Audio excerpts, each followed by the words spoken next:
904, aku dulu ya.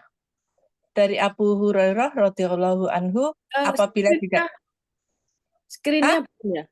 Oh iya lali.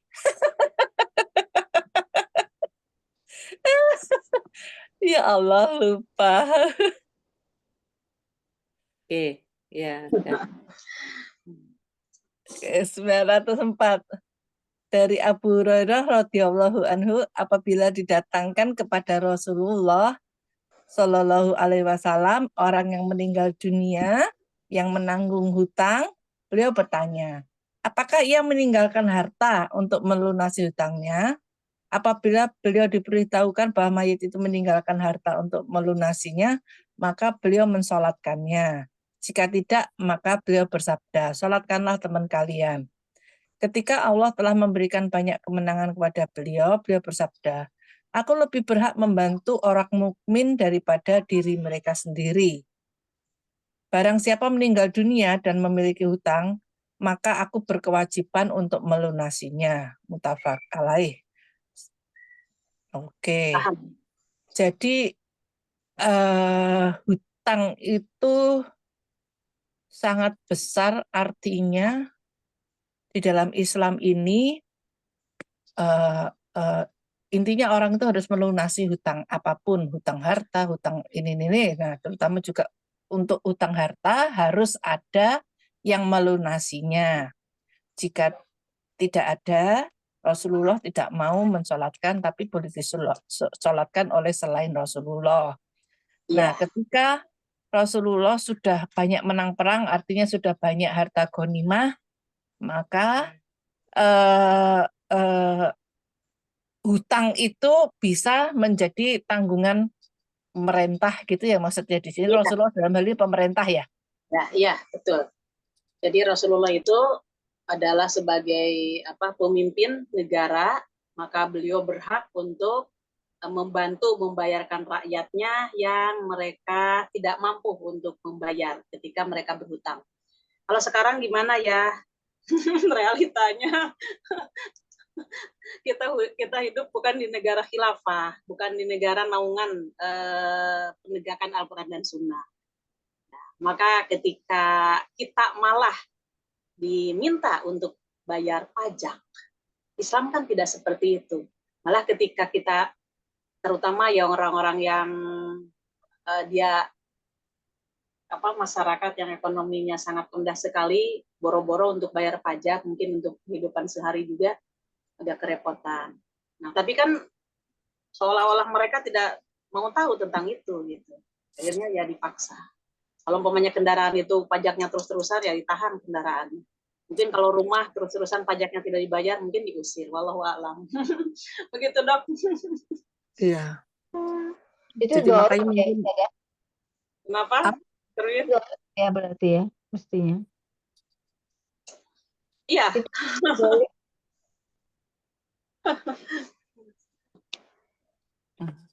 Tapi pemerintah kita kan ada BLT.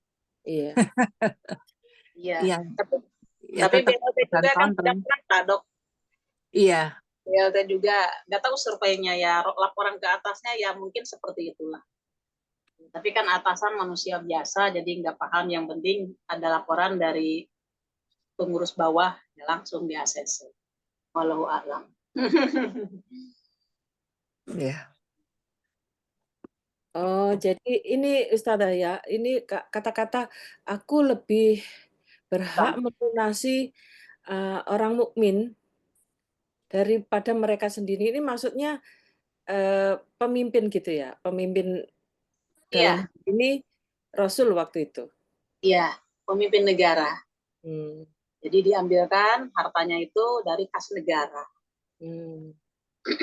Begini Ustazah, ada asuransi yang seperti itu bagaimana ya? Jadi asuransi ini kalau orang itu berhutang, bukan berhutang, iya berhutang, kemudian di cover atau diasuransikan, maka kalau orang ini meninggal maka semua hutangnya ditanggung oleh asuransi ini, ditutup gitu. Seperti ini bagaimana Ustazah? Di dalam Islam masalah asuransi itu kan ada ada hal yang subhat, ada hal-hal yang istilahnya kalau bahasa agamanya ada riba juga di situ. Karena riba itu terdiri dari sampai 73 pintu. Maka dari itu pun salah satu di antaranya. Jadi khawatir di dalam masalah asuransi juga, ya kan ada macam-macam bentuknya. Asuransi ketenaga kerjaan, kesehatan, dan lain-lain sebagainya itu. Atau asuransi pendidikan. Di situ ada hal yang tidak masuk akal kadang-kadang. Dan ada unsur gorornya juga, unsur penipuannya juga. Begitulah. Tapi kalau itu sudah dipastikan misalnya pada asuransi A gitu sudah dipastikan yang subhat, yang goror apa kayak gitu sudah terang benderang seperti itu jelas itu nggak apa-apa ya. Secara umum mungkin asuransi seperti itu atau tumpang tindih dengan orang-orang yang ya itu mencampur adukkan gitu ya. Begitu ya Ustazah ya? Iya, iya. Dan kalau kita ada keterpaksaan memang seperti kalau pegawai negeri itu kan mau tidak mau udah langsung dimasukkan dan dipotong. Nah, niatnya orang-orang yang sudah pegawai negeri itu ngomongnya apa? Ya, pokoknya saya ini niatnya membela kepada orang yang memang dia membutuhkan. Cukup dengan gitu kata-katanya. Soalnya kan saya ini pokoknya jarang-jarang sakit, nggak dirawat, tapi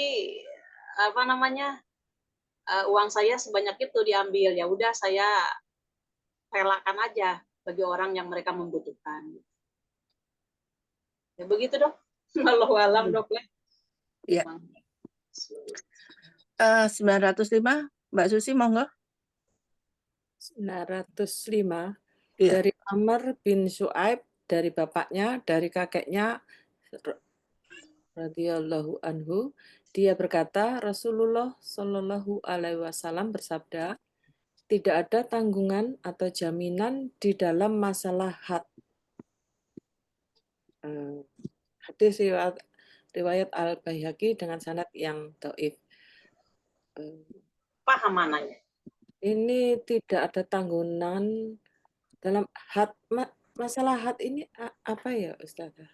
Had itu adalah hukum-hukum yang mengenai dengan masalah rajam, potong tangan, kisos tentang pembunuhan gitu. Maka tidak ada tanggungan pada hukum had. Kalau umpamanya anaknya yang dia itu termasuk mencuri, maka anaknya pula harus dipotong tangan. Nggak boleh orang tuanya, ya udah libatkan saya aja, saya penggantinya untuk anak saya. Nggak bisa.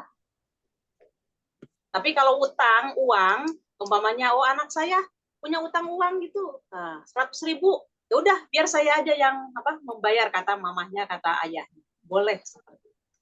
Kalau dalam had tadi enggak. Paham Bunda semua? Baik. Ya. Dok. Berikutnya Dr. Wiwin monggo. Bab syarikah atau perseroan dan wakalah perwakilan. Dari Abu Hurairah radhiyallahu anhu, dia berkata, Rasulullah SAW bersabda, Allah Ta'ala berfirman, aku menjadi pihak ketiga dari dua orang yang bersekutu selama salah seorang dari mereka tidak berkhianat kepada temannya. Jika ada yang berkhianat, maka aku keluar dari persekutuan mereka. Hadis riwayat Abu Daud dan disahihkan oleh Hakim. Jadi kalau ada perjanjian atau perseroan gitu ya Ustazah, dan itu baik keduanya, maka pasti Allah akan bersama mereka, melindungi, menjaga. Tapi kalau sudah ada yang berkhianat, maka pasti Allah akan meninggalkan kalian itu. Kalau mereka saling jujur, kemudian tidak ada khianat di antara mereka yang berserikat itu, maka insya Allah di situ barokah. Tapi ketika mereka ada pengkhianatan, maka Allah melepaskan mereka.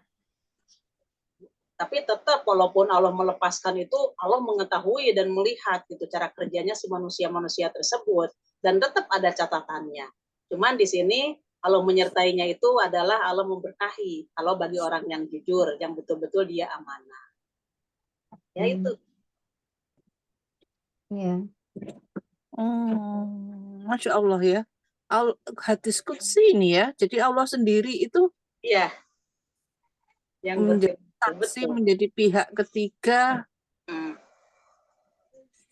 Oh segitu ya. Maksudnya artinya dalam hal ini berarti berserikat itu bersama-sama. Berserikat itu maksudnya kan bersama-sama berusaha gitu kan? Ya, menanam modal bersama, nanti ruginya ditanggung bersama juga, dan Ya. kita pun terlibat juga gitu. Ya, itu kan berarti satu kegiatan yang Allah ridho kan? Iya, dibolehkan asal jangan ada khianat satu sama lain. Jadi transparan dalam hal segala urusannya, gitu. Tapi kalau di situ ada salah satu yang dia itu menipu, kemudian dia itu tidak amanah, maka Allah melepaskan. Dalam artian melepaskannya itu Allah tidak memberi barokah. Walah, ya. Oke, 907 ya sekarang. Dokter Ari, monitor? Ya. Oke. Dari As-Sa'ib bin Yazid Al-Makhzumi radhiyallahu anhu, bahwasanya ia pernah menjadi sekutu Nabi Muhammad Shallallahu alaihi wasallam sebelum beliau diutus menjadi rasul. Ketika ia datang pada hari penaklukan kota Mekah, beliau bersabda, "Selamat datang saudaraku dan sekutuku." Paham, Dok? Iya, jadi As-Sa'ib ini pernah bekerja sama ya, bersyarikat dengan Nabi Shallallahu alaihi wasallam sebelum beliau diutus menjadi rasul. Kemudian pada saat penaklukan kota Mekah, Nabi bersabda, "Selamat datang saudaraku dan sekutuku." Berarti ini masih tetap bersyarikat, tidak ada yang berkhianat ya Ustazah. Ya, masih baik-baik saja semuanya. Jadi artinya di sini kan Rasulullah Sallallahu Alaihi Wasallam sebelum diutus pun dan sejak kecil Rasulullah tidak pernah bohong, dan orang yang paling terpercaya maka dikasih oleh mereka itu Al-Amin, orang yang paling jujur. Maka sangat senang sekali ketika mereka itu berserikat dengan Rasulullah. Nah, begitu Rasulullah SAW diangkat menjadi Rasul, bahkan ini ujungnya sampai penaklukan Mekah. Berarti ini sudah terlaksana perang Badar, perang yang sangat dahsyat, yang orang-orang, artinya Mekah itu sudah jatuh dikuasai oleh orang yang beriman, yang dulunya sebelumnya oleh orang-orang kafir Quraisy. Maka ketika itu serikatnya Rasulullah itu datang, maka Rasulullah mengucapkan selamat datang, artinya masih diterima oleh Rasulullah ketika mereka mendatangi Rasulullah SAW. Ya, untuk selanjutnya wallahu alam itu dilaksanakan apa lagi?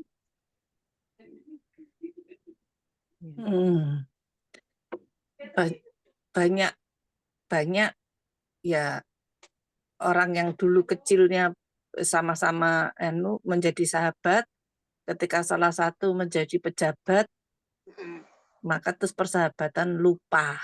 Nah, betul. Dilupakan apa lupa, Dok? Dilupakan. Pura-pura lupa.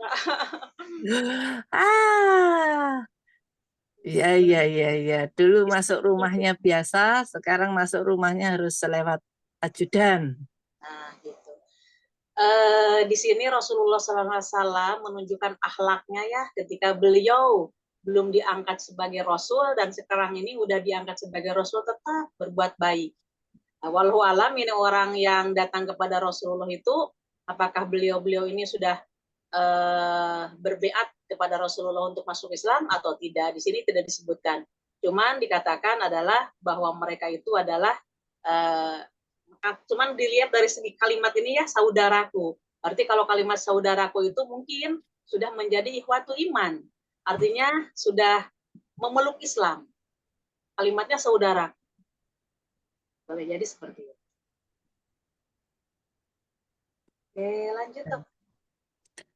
908, Dr. Sinta, monitor.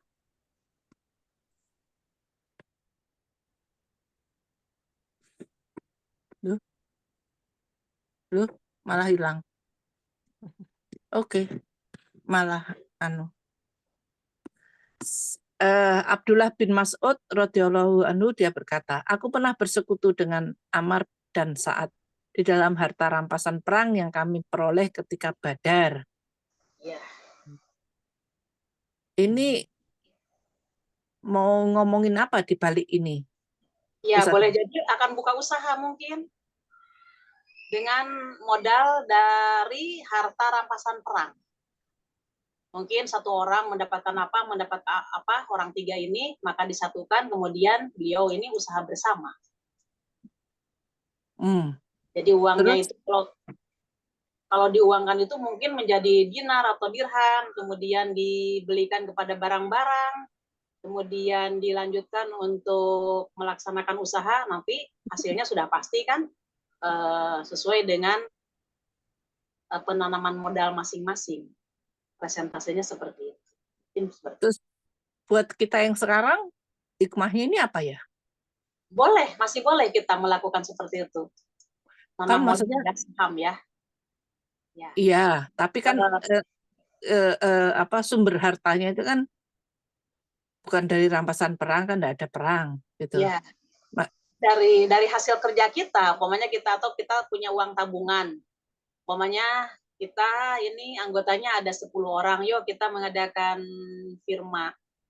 Nah, maka setelah itu tergantung modal masing-masing, maksudnya kan relatif. Ada yang mungkin, oh saya hanya punya 1 juta, oh kalau saya ini 500, kalau saya ini lebih dari itu. Nah, di situ nanti kan presentasenya berapa dari hasilnya. Kemudian di dalam masalah kerugian pun, karena sudah ada perjanjian akan dari pertama untuk bersama, maka ditanggung pula. Nah, masalah kerugian nanti presentase juga. Saya harus nanggung berapa umpamanya dari ini, ya karena 500 saham saya. Kemudian yang 1 juta kan sudah pasti lain lagi. Itu, jadi diperbolehkan. Baik. Berikutnya, Mbak Susi, monggo. Sebentar, Dok. Ada yang harus saya jelaskan sedikit. Tapi bukan dalam masalah koperasi yang itu biasanya diadakan di PKK. Yang di situ ada unsur riba di dalam masalah pengembalian uang. Kalau umpamanya anggota PKK itu ada 20 orang, kemudian kan ada uang tabungannya, maka di antara anggota itu siapa yang mau meminjam 100.000 nanti kembalinya 110. Ditentukan dalam hal itulah penentuan itu adalah sudah akad dari awal, itulah riba, nggak boleh. Kemudian bagaimana kalau seperti itu? Ya umpamanya kalau toh memang sirkah yang tadi itu dari 20 orang tetap sama nabungnya, yang wajib itu adalah 20.000, tapi umpamanya ada yang mau 100.000 boleh juga. Nah, nanti cara syar'inya bagaimana? Ketika si orang anggota itu pinjam 100.000, ya dia harus kembali 100.000 juga tetap. Oh kalau begitu kok tidak dapat keuntungan? Ya memang seperti itulah adanya. Karena masalahnya itu untungnya di hadapan Allah. Berarti kita bisa menolong kepada sesama yang membutuhkan. Itu adalah pahalanya. Kemudian kalau begini, ada seseorang yang pinjam. Kalau saya ini buat usaha, pokoknya bukan nasi pecel. Nah nanti setelah dia buka usaha kan ada lebihnya gitu. Nah ketika mau mengembalikan ada lebihnya itu boleh. Lebihnya itu kan untuk bagi hasil gitu, dan bagi hasil di sini kan tidak ditentukan berapa banyaknya, pokoknya saya nanti kalau lebih akan saya kasih gitu kan dari hasil usaha saya. Nah boleh jadi mungkin banyak orang yang meminjamnya seperti itu untuk buka usaha, nanti kalau ada untungnya berarti dikembalikannya dengan bagi hasil tadi, maka nanti secara pembagiannya itu boleh diterima oleh yang lain-lainnya gitu lebihnya. Kalau tadi akadnya dari pertama harus kembali dari 100 itu 10.000 dan semuanya umpamanya banyak. Nah, ketika dibagikan ada uang lebihnya itu, itulah yang dikatakan riba. Jadi sama-sama makan riba, sirkah dalam riba. Nggak boleh. Baik. Tapi kalau misalnya istilahnya ada biaya admin begitu, boleh nggak? Tapi biaya admin itu tertentu gitu loh. Karena misalnya memang kita menggaji orang untuk dalam pencatatan itu, lah untuk gajinya itu ya itulah dari yang pinjem itu berapapun pinjemnya, biaya adminnya 10.000, yang pinjem 500 ya segitu, yang ini pokoknya ada biaya admin gitu, boleh nggak? Boleh, karena dia itu kan ada jasa dalam hal itu. Akan tetapi yaitu pinjam berapa aja harus sama. Soalnya kan kalau kan admin itu nulisnya seperti itu, kemudian menghitungnya juga seperti itu, gitu kan? Tapi umpamanya dia begitu ada orang yang pinjamnya uang 5 juta beda dalam pembayarannya. Yang 1 juta beda, itulah yang dikatakan riba. Tapi kalau sama saya pinjam 10 juta ya segitu aja umpamanya udah ditentukan 100.000 umpamanya untuk bayar adminnya. Nah, saya pinjam 1 juta pun ya segitu umpamanya.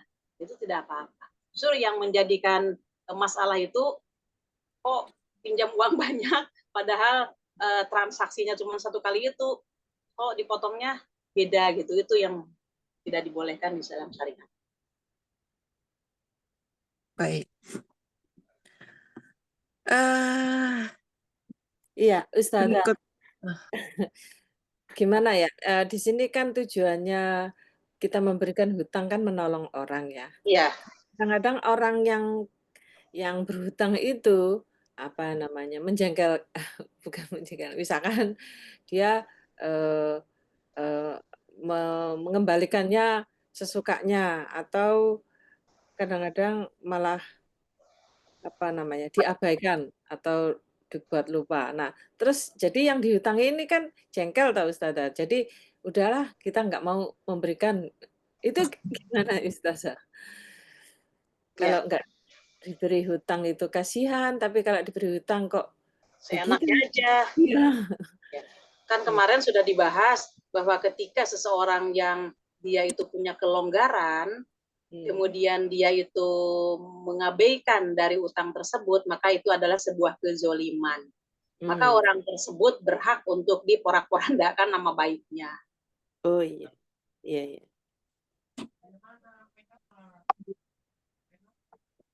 Ya. Iya, iya. 909. Dr. Sinta, monggo. Ya. 909 dari Jabir bin Abdullah radhiyallahu an, dia berkata, ketika aku ingin keluar ke Khaybar, aku mendatangi Nabi Rasulullah Shallallahu Alaihi Wasallam. Kemudian beliau bersabda, apabila di Khaybar nanti wakilku datang menemui kamu, maka ambillah darinya 15 wasak. Hadis riwayat Abu Daud dan ia mensahihkannya.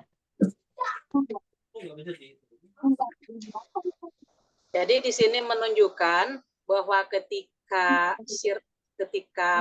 kerjasama tadi di dalam masalah hasilnya boleh diwakilkan kepada orang lain, tidak mesti orang itu yang ngambil sendiri.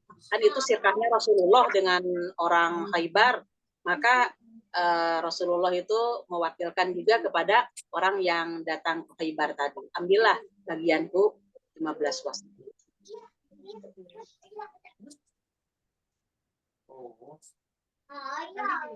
Ya gitu dong, cuman gitu dong.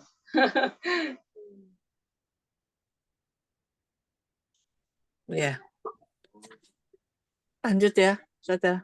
Yud. Ini tadi mana? Sudah ya? 5 wasok ini ya? Iya, 15.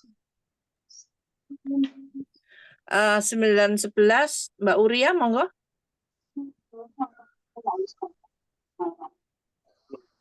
Dari Abu Hurairah radhiyallahu anhu, dia berkata, Rasulullah SAW pernah mengutus umat untuk memungut zakat. Al-hadis muttafaq alaih. Apa atasnya, Dok? Terlewat hadis satu hadis terlewat. Oh iya, Iya. ini 9-10 kayaknya begitu. Iya. Dari Urwa al-Barihi radhiyallahu anhu, bahwasanya Rasulullah SAW pernah mengutusnya dengan membawa 1 dinar agar dibelikan 1 hewan kurban. Jadi hadis hadis riwayat Al-Bukhari di tengah-tengah sebuah hadis dan sudah disebutkan sebelumnya. Ini ada lanjutannya. Artinya orang yang mau kurban boleh enggak menyuruh orang lain untuk membelikan hewan kurbannya? Boleh. Jadi enggak mesti diri kita sendiri gitu. Sebagaimana tadi dalam mengambil hasil daripada sedekah atau perseroan tadi, kemudian nanti pun di yang hadis yang tadi sudah dibaca bahwa Rasulullah mengutus kepada orang lain untuk mengambil zakat. Boleh juga Pak Kristi. Ya, boleh. Dan ketika kita yang mau mengeluarkan zakat, boleh dititipkan kepada orang.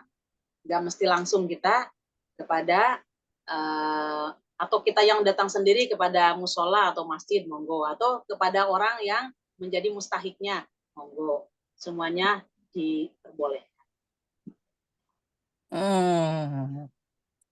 Oh, maksudnya begitu. Baik. 9-12 ya, Saudara ya. Ya, monggo. Dr. Dian, monggo. Ya, bentar.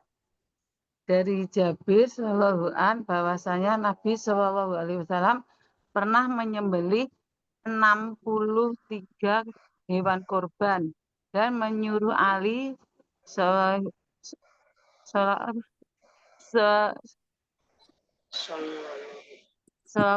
Anhu untuk menyembelih sisanya.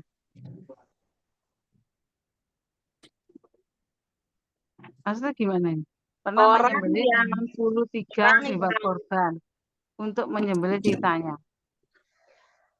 Orang yang menyembelih kurban boleh dilanjutkan oleh orang lain di dalam penyembelihan. Umpamanya si A ini sudah diwakilkan untuk menjadi seorang yang menyembelih kurban. Tapi boleh jadi mungkin kan karena banyak sampai 100, maka gantian dengan orang lain, boleh.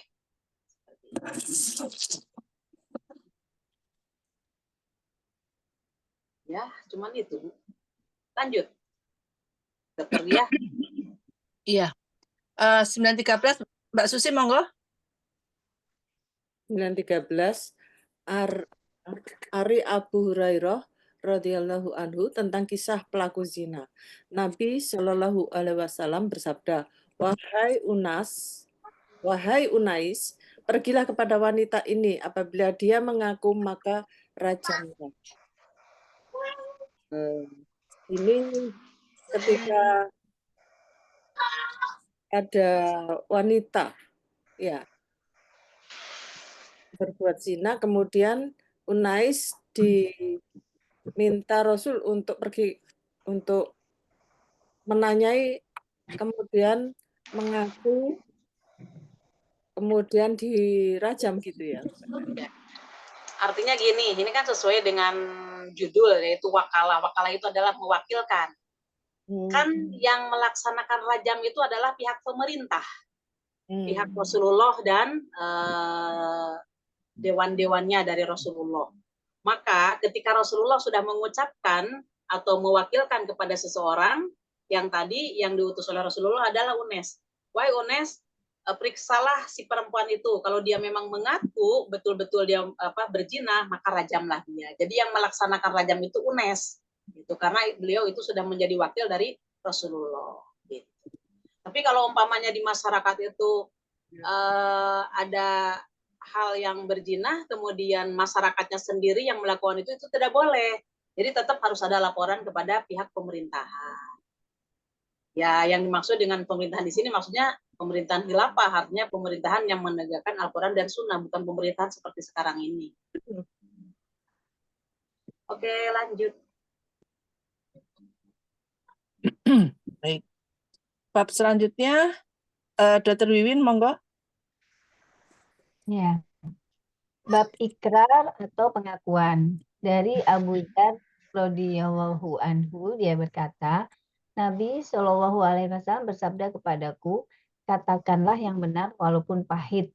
Disahihkan oleh Ibnu Hibban di dalam hadis yang banyak. Oh, jadi ini hadis ya, Ustadzah? Iya. Iya. Qulil haqqa walau kana murran. Maknanya apa, Dok? Jadi misalnya nih ada sesuatu yang salah itu, kita harus memberitahukan kepada seseorang itu. Walaupun itu sebenarnya mungkin untuk dia menyakitkan, atau kita harus mengakui misalnya kita tidak nyaman atau tidak senang dengan suatu keadaan, itu kita harus mengatakan gitu sebabnya. Jujur maksudnya kan, jujur Ya. maksudnya gitu ya. Jujur, dan kalau itu merupakan hak itu adalah sesuatu yang dibenarkan oleh syariat Islam. Nah, yang kena muronnya ini, yang kena sakitnya, ya boleh jadi yang menerima saran dan yang menyampaikan juga. Jadi dua belah pihak. Ketika kita berdakwah, kita pun tersinggung oleh mereka. Ketika kita mendakwakan, mereka pun tersinggung oleh kita. Tapi isi daripada yang disampaikan itu adalah tidak lepas dari keterangan-keterangan yang ada di dalam Al-Quran dan Sunnahnya. Berat ini kadang-kadang ya, Ustazah. Berat bagi orang yang ahli bid'ah. Tapi ahli sunnah itu malah mendapatkan ilham, malah mendapatkan barokah malah. Oh, ternyata seperti ini ya. Loh, dulu saya nggak tahu. Alhamdulillah sekarang saya paham. Kan itu kalau orang yang memang udah mendapatkan hidayah dari Allah. Ada taufik gitu. Tapi begitu orang yang dia itu tidak sesuai dengan aturan Allah dan Rasulnya, loh ternyata yang ngaji seperti ini begini ya. Ya udah besok nggak datang lagi. Kalau dikaitkan sama judul ini, ikrar, pengakuan ini maksudnya pengakuan terhadap kebenaran yang disampaikan oleh Allah dan Rasul-Nya. Oh. Keterangan-keterangan, dalil-dalil yang disampaikan oleh Allah dan Rasul-Nya, itulah ikrar, pengakuan. Ketika dalil itu sampai kepada dia, bisa menerima enggak? Bisa, nah gitu, masalah menerimanya itu. Jadi ikrar itu pengakuan. Bisa mengakui enggak dalil ini? Jadi loh kok dia malah nggak mau, malah tersinggung. Seperti begini, mohon maaf. Ini kejadian nyata. Ada seorang yang beliau ini ahli tata rias, merias pengantin. Kan dalam merias pengantin itu kalau dilihat dari segi syar'inya banyak yang bertentangan. Satu, menipiskan bulu alis dengan mencabut atau mencukur. Kemudian memasang konde juga demikian. Kemudian memakaikan pakaian yang dia itu tidak syar'i, kepres gitu kan, kayak lepet gitu kan. Dia itu berpakaian tapi telanjang gitu. Boleh seperti lepet gitu, jadi ngepres pas body. Kemudian ada pula yang dia itu nerawang. Nah, banyak hal-hal yang kejadian seperti itu. Begitu disampaikan fikih tentang masalah aurat dan masalah pakaian, nah di situ mereka itu, loh, kok Islam mengajarkan seperti itu? Ternyata ini profesiku, jadi itu bagaimana gitu. Nah di situ kan dia bisa mengakui nggak terhadap ayat itu. Makanya yang dikatakan ikrar itu mengakui. Nah, kalau dia tidak bisa mengakui itu, ya berarti dia keluar dari aturan syar'i. Tapi kalau dia bisa menyesuaikan, oh ya ternyata ini dilarang, ya udah, saya dalam merias apa adanya dan disinkronkan dengan ajaran Allah dan Rasulnya. Tinggal begitu aja. Bagaimana, Dok? Iya. Baik. Duh, cuma satu ini. Iya, cuma satu babnya. Baik. Berikutnya, Dokter Ari, monggo. Ya, bab ariyah atau pinjam meminjam 915 dari Samurah bin Jundab radhiyallahu anhu, dia berkata, Rasulullah Shallallahu alaihi wasallam bersabda, tangan pengambil bertanggung jawab terhadap apa yang ia ambil sampai ia mengembalikan. Hadis riwayat Ahmad serta 4 orang imam dan disahihkan oleh Al-Hakim. Jadi ini kalau pinjam barang sesuatu itu harus sampai dikembalikan gitu ya Ustazah. Ya, kalimatnya ada tanggungan, satu tangan. Artinya kalau seseorang itu minjam barang, barangnya hilang, maka dia itu harus menggantikan dengan barang yang senilai dengan barang yang dipinjam. Itu di Islam. Jadi harus betul-betul ketika kita minjam itu jangan sampai menzolimi orang yang meminjamkan. Kita pinjam apa? Jangan seenaknya aja. Mentang-mentang biasanya pinjam tangga sampai beberapa hari nggak dikembalikan. Kemudian begitu kembali malah baut-bautnya ada yang rusak. Itu tidak boleh. Tuh, jadi ini akhlak ya terhadap barangnya orang dan akhlak ketika kita meminjam bagaimana. Di Islam itu diatur semuanya. Oke, lanjut. Kalau sudah paham. 916. Dokter Sinta, monggo. 916 dari Abu Hurairah radhiyallahu an. Dia berkata, Rasulullah Shallallahu alaihi wasallam bersabda, tunaikanlah amanah kepada orang yang memberimu amanah dan janganlah berkhianat kepada orang yang mengkhianatimu. Hadis riwayat Abu Dawud dan At-Tirmizi. At-Tirmizi menghasankan dan disahihkan oleh Al-Hakim. Namun Abu Hatim Ar-Razi mengingkarinya. Hadis ini juga dikeluarkan oleh para hufat, para ahli hadis, dan mencakup masalah. Artinya apa? Isinya? Di sini kalau kita mendapatkan amanah atau titipan, janganlah kita mengkhianati orang yang memberikan amanah. Jadi kita harus menjalankan amanah tersebut dan apa itu tadi kok bilang kalau memberimu ya itu ya. Ya. Teruskanlah amanah kepada orang yang memberimu amanah dan janganlah berkhianat. Di Iya. sini ada dua hukum. Pertama, Rasulullah bersabda, tunaikanlah amanat kepada orang yang beramanat kepadamu. Ketika kita dititipin, berarti titipan itu harus disampaikan. Untuk siapa? Maka segeralah kita menyampaikannya. Satu.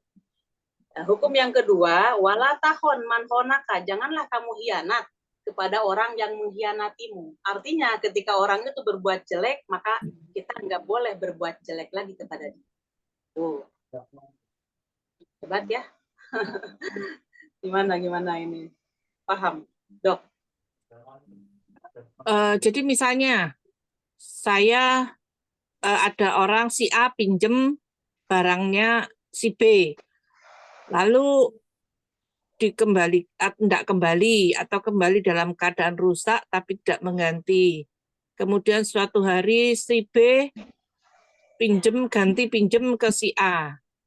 Kemudian kemarin nggak dikembalikan barangku, ini juga nggak tak kembalikan gitu, nggak boleh ya gitu ya? Nggak boleh seperti itu, namanya dosa beruntun ya. Jadi apapun yang diamanatkan oleh siapapun kepada kita, hendaklah kita segera menyampaikannya amanat itu. Tapi ketika ada orang yang berkhianat kepada kita, maka kita tidak boleh membalas kekhianatannya. Sebenarnya konsekuensi daripada hadis ini bahwa manusia itu dituntut untuk jujur. Sama sekali nggak boleh saling mengkhianati. Maka ketika melaksanakan hadis ini, janganlah kamu berkhianat kepada orang yang mengkhianatimu. Berarti sudah pasti kita ini tidak akan mengkhianati siapapun. Maka ketika ada seseorang yang memang boleh jadi mungkin karena nafsunya, karena egonya, dia khianat kepada kita, ya kita nggak boleh membalas kepada dia untuk khianat lagi. Maka di dalam Al-Quran dijelaskan, apabila kamu mendapatkan keburukan, maka balaslah dengan kebaikan. Seperti itu. Paling tidak kebaikan itu jangan kamu balas dengan khianat tadi.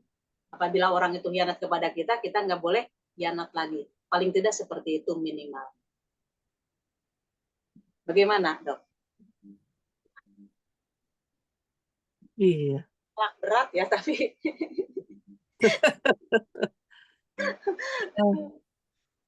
Moga-moga bisa. Ya harus berusaha. nah itu pelan-pelan aja.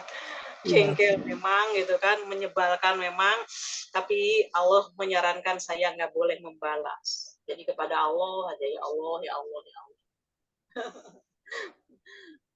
Tapi dibalik itu kan, saking kita kesalnya karena sakitnya disakiti seperti itu umpama, maka ya Allah balaslah dia sebagaimana dia nyakiti aku, kan gitu balasan kita. Maka di hadis lain, doa orang yang dizolimi itu tidak tertolak, maksudnya akan dikabulkan. Ya udah, kita nggak secara fisik, secara materi kita nggak usah mengkhianati mereka, akan tetapi kita memanjatkannya kepada Allah. Tapi di sini ada perbedaan pendapat ya Ustazah ya. Karena di sini dibilang disahihkan oleh ini, namun Abu Hatim mengingkarinya. Ini masalah rawi, masalah sanadnya. Ya, tidak masalah. Yang penting hukum tadi yang dua itu adalah matan sabdanya Rasulullah.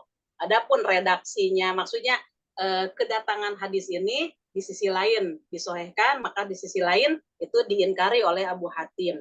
Tapi dilihat dari segi matan, ini tidak bertentangan dengan Al-Quran pun. Jadi kita boleh menerimanya. Kan di Al-Quran juga dan di hadis-hadis sohih didukung tanda munafik itu ada 3. Diantaranya apabila diamanati dia khianat. Nah itu yang nggak boleh. Berarti apabila kita diamanatin memang harus secepatnya disampaikan amanat tersebut. Yang kedua, di dalam Al-Quran jelas apabila seseorang menimpa kepada dia itu keburukan, maka hendaklah balas dengan kebaikan. Jadi ini tidak bertentangan matannya atau isinya dari hadis tersebut. Adapun masalah sanadnya tadi diperselisihkan tidak menjadi soal. Artinya tidak ada pengaruh terhadap maknanya. Itu, Bunda. Monggo, Dokter Dia bagaimana? Iya. Oke. Jadi hadis itu kan doifnya itu ada 2, bisa dari sisi matan, bisa dari sisi perawi. Ya. Tetapi yang paling banyak itu dari sisi perawinya ya. Mungkin ada 1 yang hafalannya kurang begitu ya. Itu. Nah, tetapi itu kalau ada hadis lain yang semisal seperti itu, tapi perawinya lain apa kayak gitu, yang tadi yang pas hadis yang kita baca yang doif tadi itu bisa ini ya dipakai ya karena ada hadis semisal lain gitu ya. Ya, namanya Hasan li ghairihi. Pertama itu hadis itu adalah tidak sahih. Nah, tapi banyak yang mendukung matannya itu atau isi dari hadis itu dikeluarkan juga oleh hadis-hadis yang sahih gitu, yang semakna. Oh, berarti walaupun didoibkan, tapi ini didukung dalam segi isi oleh hadis yang lain. Makanya Hasan ini di sini suka dan diriwayatkan dia doib gitu kan. Nah, maka walaupun doib, walaupun lemah, tapi dilihat dari segi isi, ya, itu didukung oleh hadis yang sahih. Yeah. Itu adanya di dalam ilmu dirayah, ilmu riwayah atau istilahnya mustalah hadis. Ilmu mustalah hadis namanya. Baik. Berikutnya 917 Mbak Uria, monggo.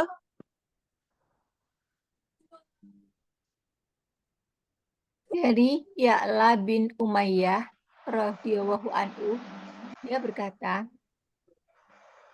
Rasulullah SAW bersabda kepadaku, apabila utusan-utusanku mendatangi kamu, maka berikanlah kepada mereka 30 baju besi. Aku berkata, wahai Rasulullah, apakah ini pinjaman yang ditanggung ataukah pinjaman yang harus dikembalikan?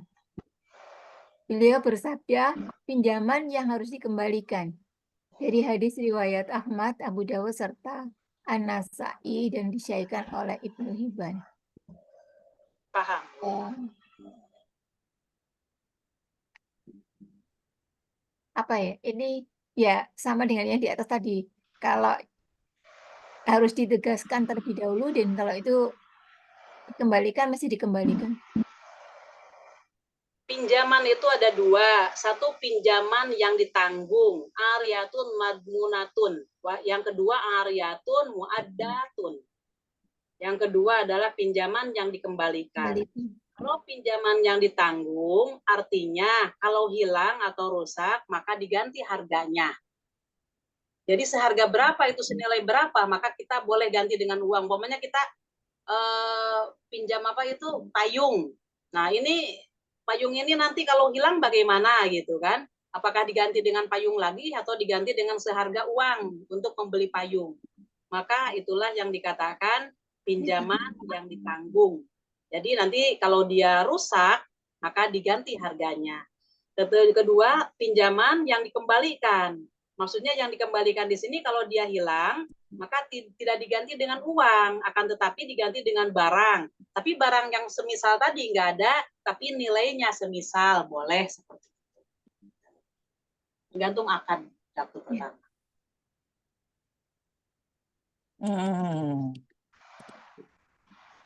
Oh. Bedanya ditanggung dan dikembalikan. Iya. Diganti uang ya. Dengan uang kalau nanti dikembalikan ya walaupun hilang dikembalikan dengan barang yang sejenis. Jadi namanya sendiri ya, dipisah-pisah ya. Iya. Ada kasusnya apa, Ustadzah? Kenapa kok harus namanya itu sendiri-sendiri, ada pinjaman yang harus dikembalikan, pinjaman yang ditanggung? Dampak tergantung yang punya barang, Dok. Saya umpamanya dokter meminjamkan kepada saya ini sebuah apa kira-kira ya? Sebuah ya saya itu yang paling mudah itu payung gitu. Dokternya payungnya jenengan itu hilang. Saya sudah simpan di sini gitu kan. Saya sudah ternyata hilang. Bagaimana, Dok? Tapi saya menggantinya itu kan dadakannya itu kan karena nggak paham kalau itu mau hilang. Jadi langsung, Dok mau diganti dengan uang atau diganti dengan payung lagi, tergantung kemauan jenengan apa. Oh, jadi mengakomodir kemauan pemilik ya. Nah, gitu, iya. Nah, itu akadnya diucapkan di awal atau boleh setelah Sebaiknya di awal, sebaiknya. Saya pinjamkan kepada Anda payung ya. Nanti kalau umpamanya kalau hilang, saya nggak mau diganti dengan uang, ganti lagi dengan payung, umpama gitu. Ya, tergantung gitu. Tapi kan biasanya kan ya kalau pinjam-pinjam seperti itu rata-rata ada perasaan kita ini tidak akan hilang. Jadi nanti akan kembali barang tersebut. Tahu-taunya hilang dadakan. Oke, lanjut. Ya. 918. Dr. Dian, monggo. Ya, dari Sofwan bin Umayyah radhiyallahu an bahwasanya Nabi Shallallahu Alaihi Wasallam meminjam darinya beberapa baju besi pada waktu perang Hunain. Kemudian dia bertanya, loh, apakah ini rampasan wahai Muhammad? Beliau menjawab, bukan, akan tetapi pinjaman yang ditanggung. Seperti yang di atas tadi ya, berarti harus dikembalikan gitu ya, Ustazah? Ya, ini prakteknya yang dipinjamkan itu adalah baju besi gitu.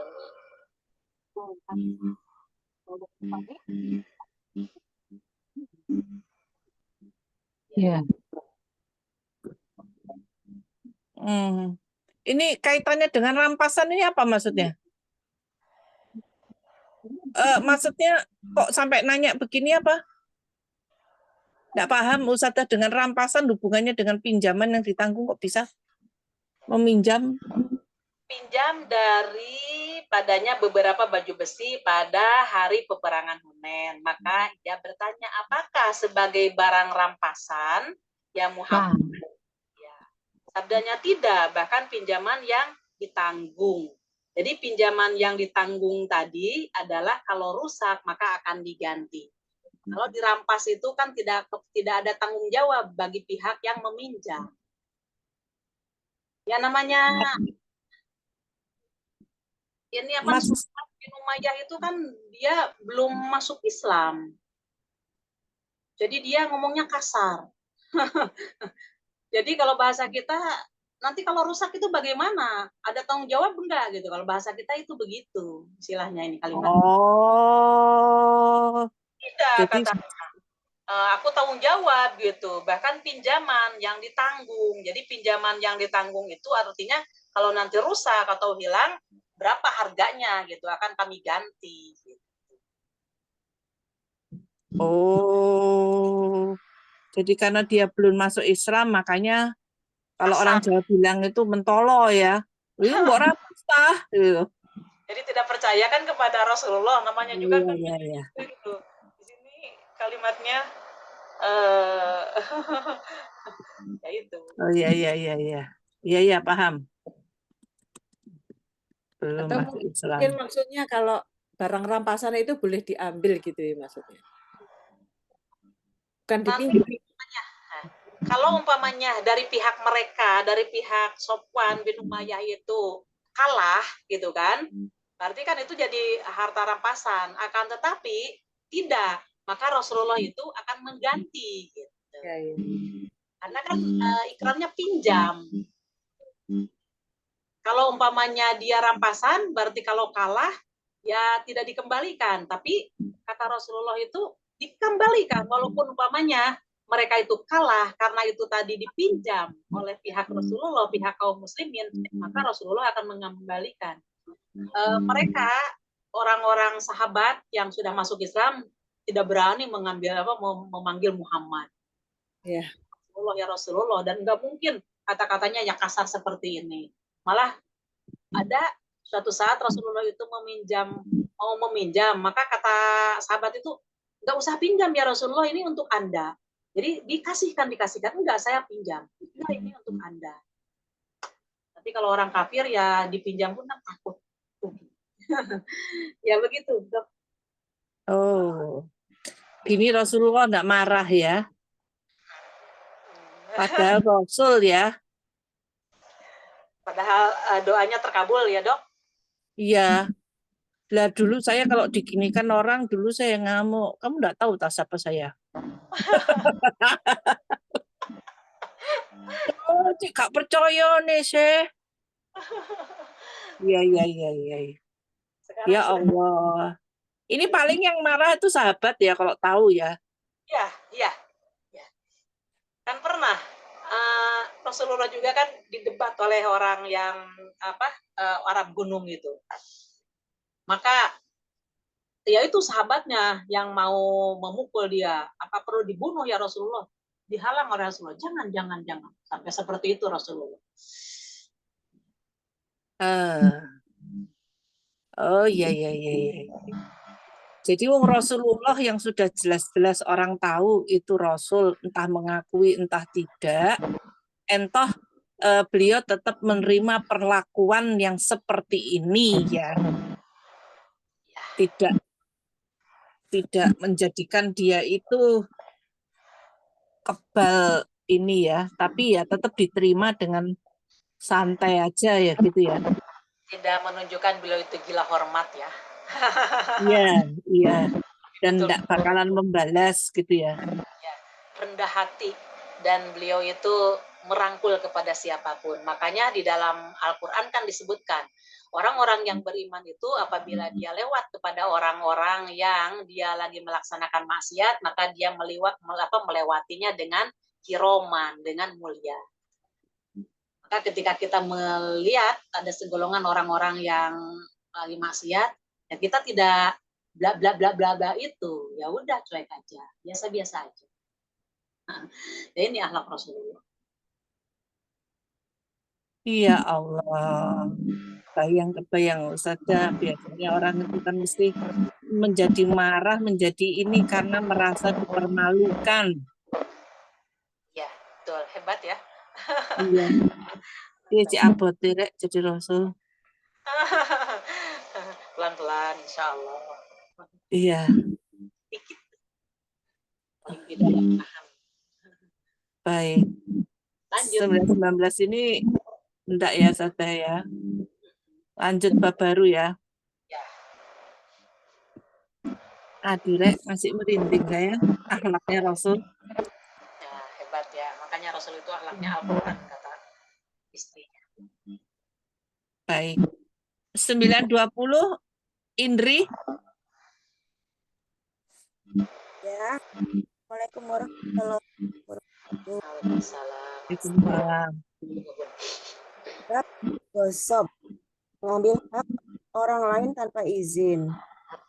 Dari Sa'id bin Zaid radhiyallahu anhu bahwasanya Rasulullah Shallallahu alaihi wasallam bersabda, barang siapa yang mengambil secongkak tanah secara zalim, maka pada hari kiamat nanti Allah akan mengalungkan padanya di bumi.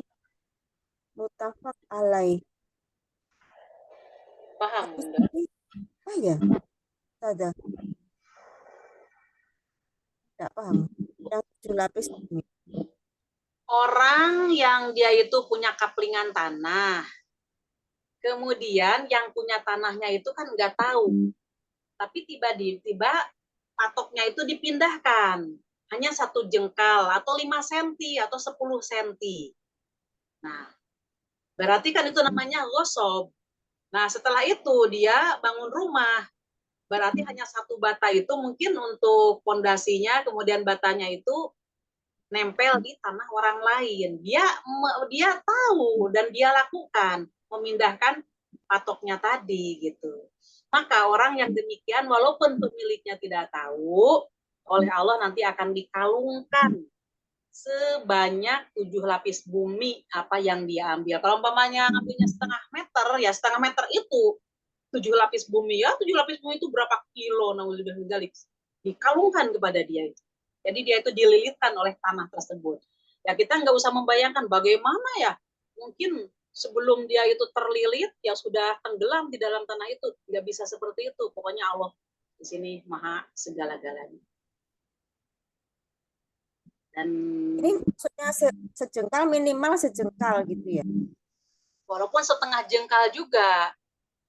Oh, pokoknya ngambil gitu ya? Pokoknya ngambil aja, walaupun 1 senti juga. Gitu. Kalau misalnya gini Ustazah, kan misalnya kita nggak tahu kalau kita diambil tanah, soalnya kita lama nggak tengok. Ya, Kita nengok, terus kita lihat di sertifikat misalnya kok belok gitu. Terus kita tahu, tapi kita katanya orang-orang orangnya ini galak gitu. Kita males gitu ngobrol sama dia. Ustaz.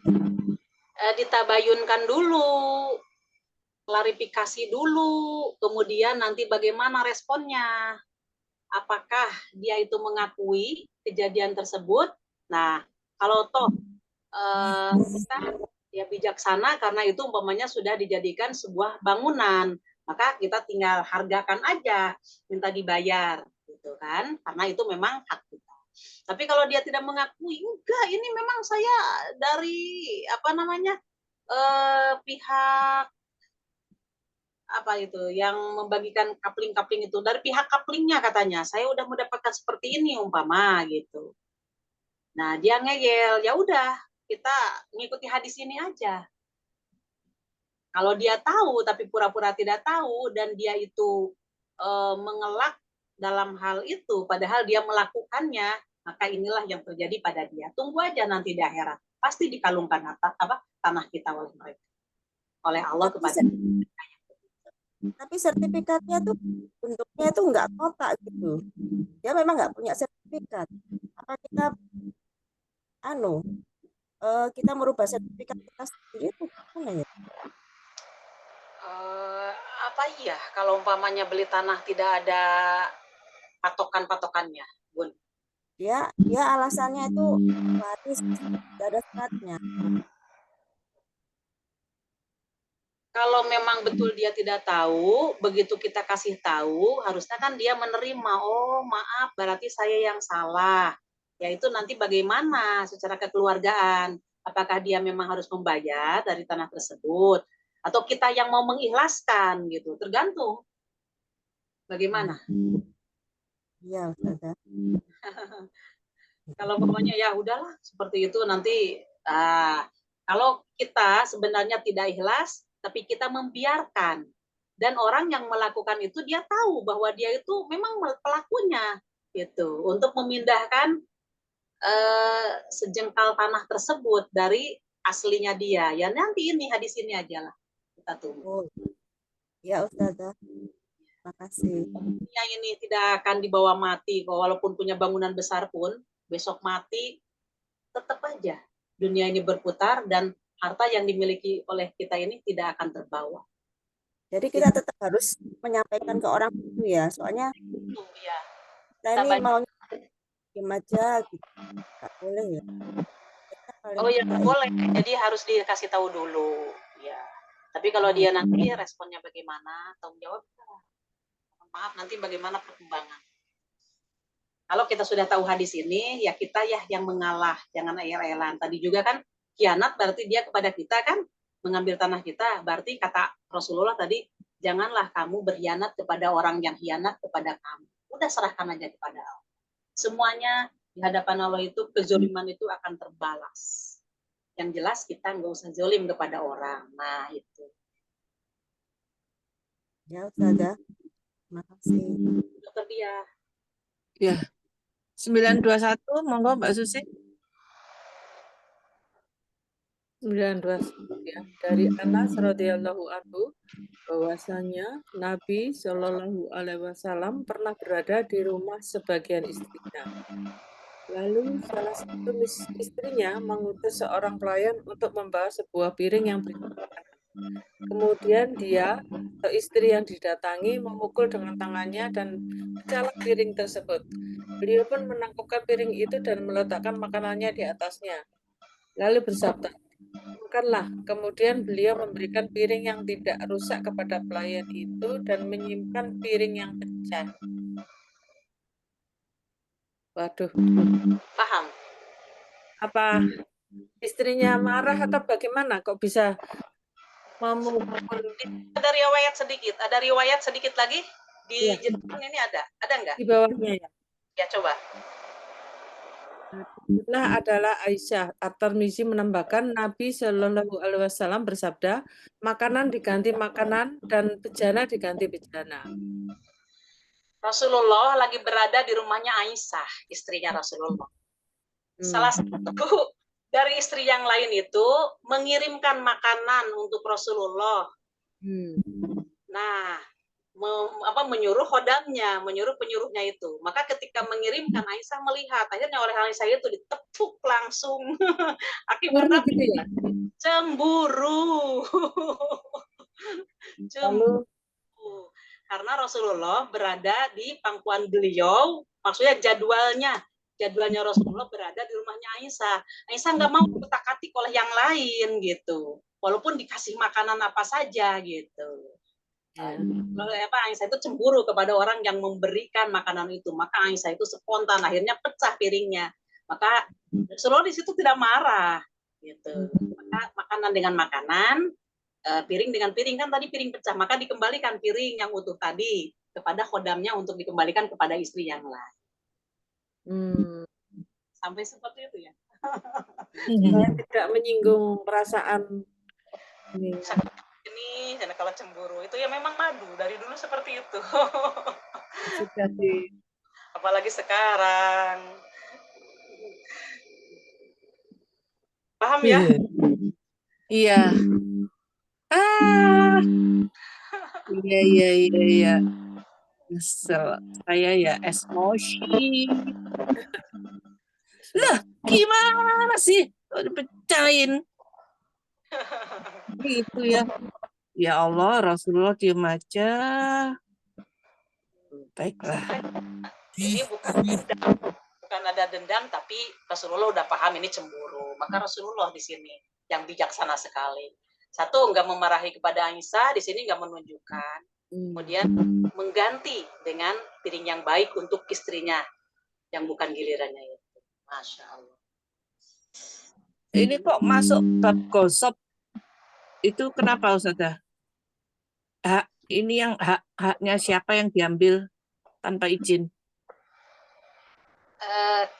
Masalahnya yang lain itu kalau memang beliau ini ada di dalam gilirannya, yang lain nggak boleh ikut campur gitu dalam masalah pemberian apapun gitu kan kepada suaminya. Nanti kalau umpamanya suami sudah di rumah, mau dikasih apa, mau diapakan juga silahkan. Nah Aisyah ya cemburu banget, istilahnya loh kok ngasih seperti itu padahal Rasulullah lagi ada di rumah saya gitu. Pernah terjadi di hadis yang panjang, kalau nggak salah itu jenab. Rasulullah itu kan dengan Aisyah lagi berbaring di tempat tidur. Maka jenab itu kan mendatangi, akhirnya itu menindih kepada Aisyah. Ya, Rasulullah nggak ngomong di situ. Maka setelah itu ditindih lagi jenab itu oleh Aisyah di tempat tidur itu. Ya saking mungkin jengkel aja gitu, walau alam dan memang bukan gilirannya.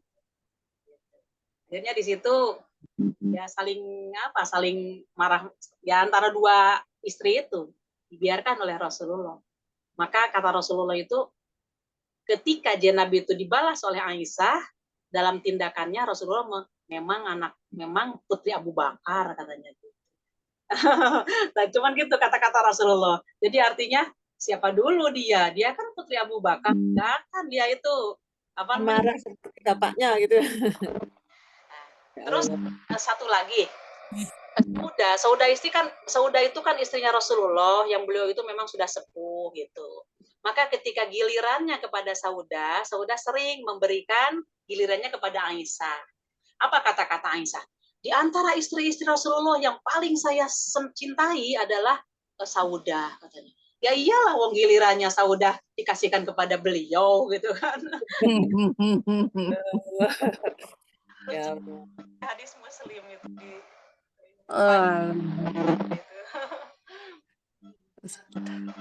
Oke, lanjut dok. Iya, Saudah itu yang suka masak itu ya, yang suka terus dulit apa hidungnya Rasulullah dikasih tepung itu ya. Yang saya tahu itu yang paling panjang tangannya artinya senang bersedekah. Paling rajin bersedekah. Oke. Lanjut. 922 Dr. Wiwin monggo.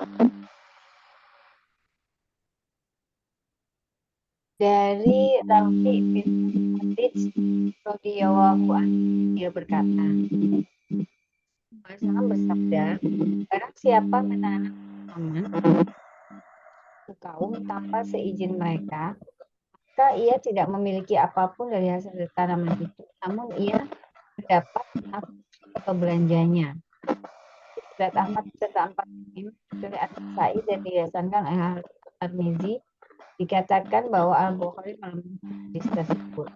Jadi bila kita menanam sesuatu di tanah seseorang tanpa izin, kalau tanaman itu ternyata berbuah, dia tidak jadi pemilik dari buah itu, tapi bila dijual buah itu, dia bisa mendapat bagian gitu kan? Ada? Si A menanami tanah yang kosong, tapi nggak ada izin dari yang punya. Nah, umpamanya sudah berbuah ataupun tidak berbuah ataupun sudah tumbuh ceritanya tanamannya itu. Tahu-tahu yang punya tanah datang, loh seperti ini gitu. Maka si yang tadi nanaman itu tidak ada hak apa-apa. Akan tetapi kalau yang punya tanah itu senang terhadap tanamannya, berarti dia mengujrah itu membayar. Ya udah kalau begini saya bayar. Benihnya berapa, kemudian tenaga Anda ketika memelihara mulai dari nanam sampai besar seperti ini berapa, diperhitungkan. Jadi hasilnya itu dibayar kepada yang tadi menanami.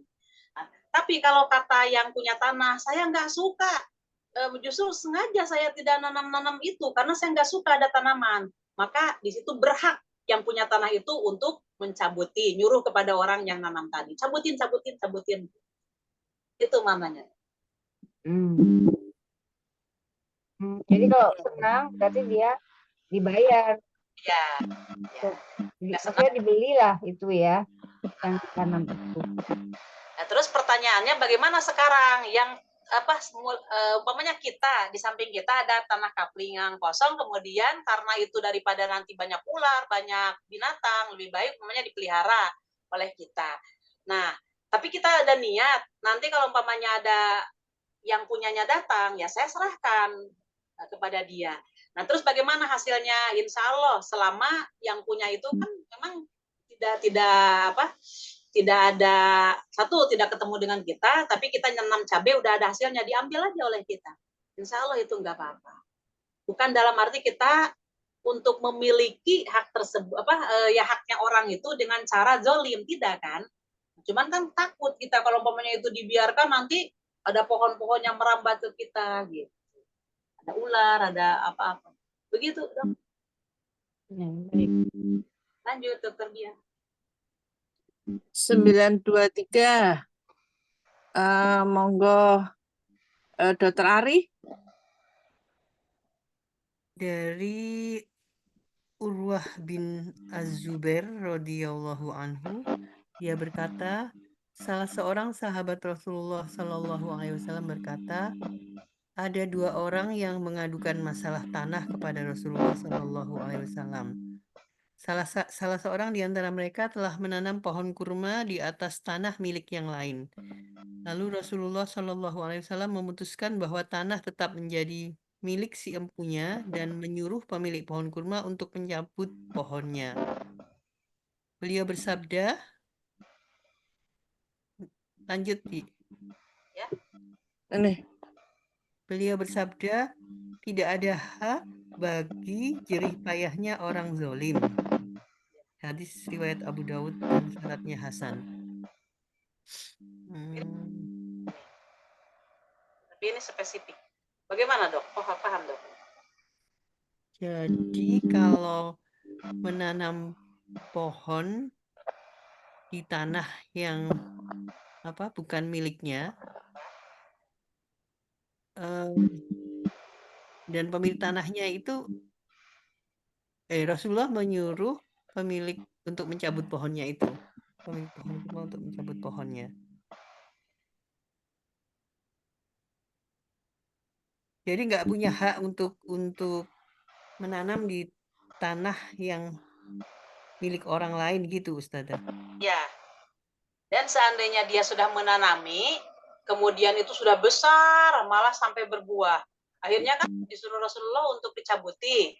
Nah, karena yang punya tanah nggak suka.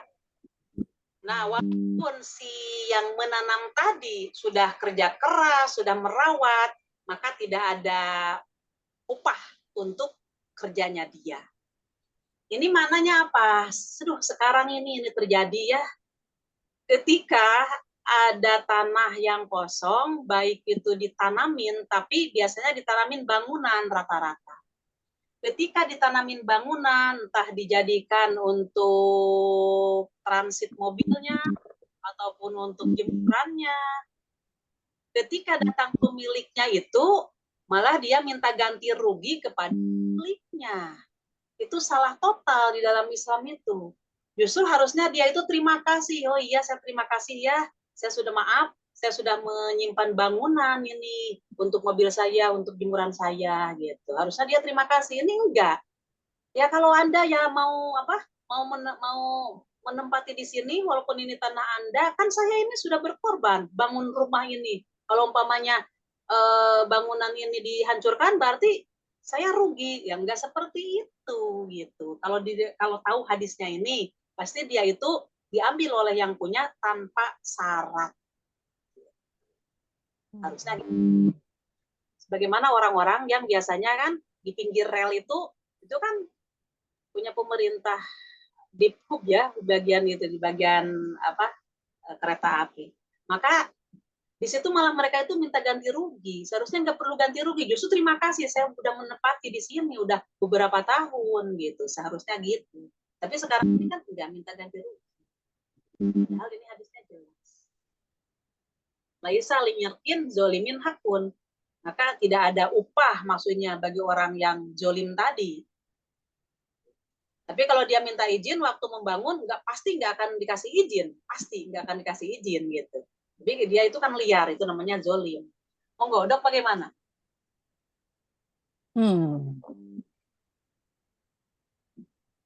Iya. Ini banyak, ini di perumahan itu rumah kosong, terus depannya itu dijadikan warung-warungan, seperti itu. Nah, giliran rumahnya itu dijual atau ngusir warungnya itu susah. Minta, nah itu. Kalau ini satu jamaah, Dok, jamaah kita di Duku Kupang punya rumah di Jakarta, semuanya sertifikat semuanya ada. Karena itu sudah lama ditinggal oleh beliau, ditempati oleh orang Madura, ditempati itu. Nah, begitu mau ditempati oleh yang punya ini, loh kok ini, ya minta ganti rugi. Ya, ganti rugi, saya sudah bersihin ini, loh kok ganti rugi. Seharusnya dia itu ya tidak ada hak sama sekali. Nah, maka kalau di negeri Islam itu diusir oleh Rasulullah. Terima kasih gitu. Kalau dikatakan nyawa ya dia harus ganti ruginya dia malah kepada yang punya. Ini enggak. Yang punya dituntut untuk bayar ganti rugi kepada dia, balik kata. Nauzubillah min zalik, orang seperti itu. Jadi sekarang ini ditempati aja oleh dia, coba. Ada. Betul-betul. Besar rumahnya juga. Ya Allah. Baik. Kecil diatur di Al-Quran. Lanjut, Dok. Iya. 924. Mbak Uria, monggo. Akhir hadis ini menurut pengarang-pengarang kitab Sunan dari riwayat Purwasari Sa'id bin Sa'id. Namun diperselisihkan tentang apakah mahusul atau mursal, serta tentang siapakah sebenarnya sahabat yang meriwayatkannya. Ini tentang rawi, lanjut aja. 925, Mbak. Dari Abu Bakrah radhiyallahu anhu bahwasanya Nabi Shallallahu Alaihi Wasallam bersabda ketika berkhutbah pada hari Nar, hari raya kurban di Mina, sesungguhnya darah kalian, harta kalian, dan kehormatan kalian menjadi terjaga atau haram untuk dirusak sebagaimana terjaganya hari kalian ini, di bulan kalian ini, dan negeri kalian ini. Paham? Nggak paham. Rasulullah SAW telah bersabda dalam khutbah waktu Ya. hari Idul Kurban di Mina. Kata Rasulullah bahwasanya darah kamu, maksudnya orang-orang yang beriman kepada orang-orang yang beriman, darah kamu dan harta kamu haram atas kamu sebagaimana haramnya hari kamu ini di bulan Dzulhijjah.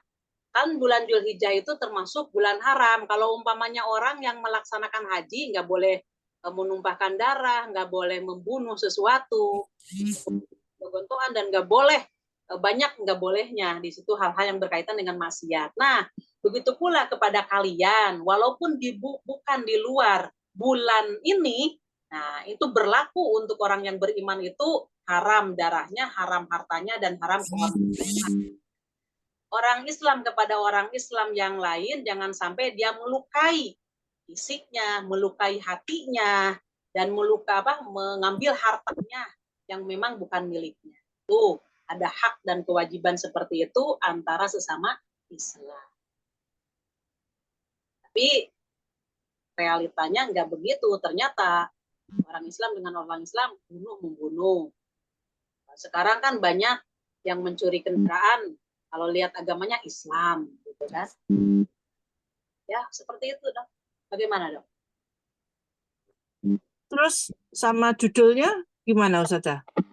Gosopnya gimana ini? Di dalam masalah pengambilan, melukai, itu termasuk gosopnya itu. Mengambil harta, coba mencuri motor, apakah izin dulu dari orang yang punyanya? Kan enggak. Maka dia ambil gitu kan, nah, tanpa pengetahuannya dia. Gitu. Nah, kemudian darahnya pun kalau dia mau melukai, kan dia itu boleh jadi kan dari belakang, tidak langsung berhadap-hadapan. Diapain namanya itu? Kalau tiba-tiba dia dipukul, dilempar, atau disiram dengan air keras, nah itu termasuk. Baik, Ustazah. Ustazah, itu maksudnya terjaga itu maksudnya itu Allah menjaganya atau bagaimana di bulan haram itu, di bulan Dzulhijjah ini ya?